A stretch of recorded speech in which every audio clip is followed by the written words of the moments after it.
Hey Aquarius, welcome to your new moon in Scorpio. This one happens for you in the fifth house, but fifth house is the axis of the 11th house. So I'm feeling like your creative endeavors and your thoughts, they're tied to the people you associate with.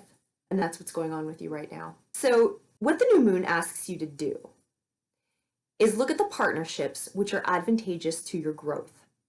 All through October, we were asked to have a look at who we are and decide who we are, what we are doing in this world, and how we're moving forward. Decide what's clear, what's not clear, and what's not clear, get rid of it.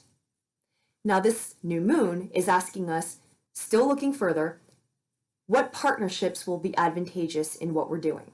And these are not partnerships that have to look a certain way. It doesn't have to be what society tells you they need to look like. What it does need to be is what's useful for you, because you have your qualities. You develop in your own way already. You don't need somebody who's just like you. You need somebody who's different than you, who brings different qualities. The nakshatra also has the imagery of a harvest, and what's necessary for the harvest? Sun and rain. Entirely different elements, but they have to be entirely different in order for the harvest to take place.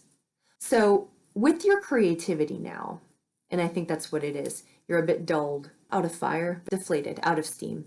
It's been a very hard Mars retrograde. It will get better, it will come back.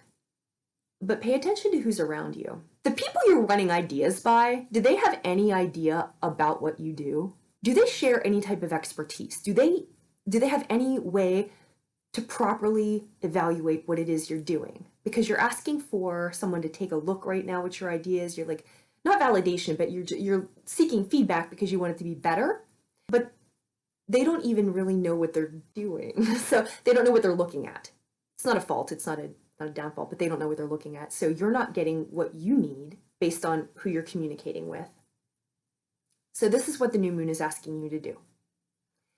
Pay attention to who no longer serves you. You only have so much time. You only have so much energy. You only have so much bandwidth. You can only do so much.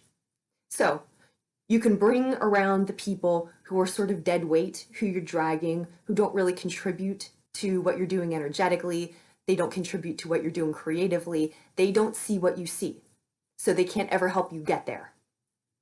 Now, the people you bring in, the partnerships that you do work on, they don't have to see exactly what you see, but they understand the dimensions that you're working on. That will be useful to you, right? So if you're feeling like this, don't feel bad, because this is specifically what the new moon is asking you to do. Have a look and clean house. And then specifically, you choose partnerships which are going to help you realize what you are doing. I mean, realize in bring to fruition what you are doing.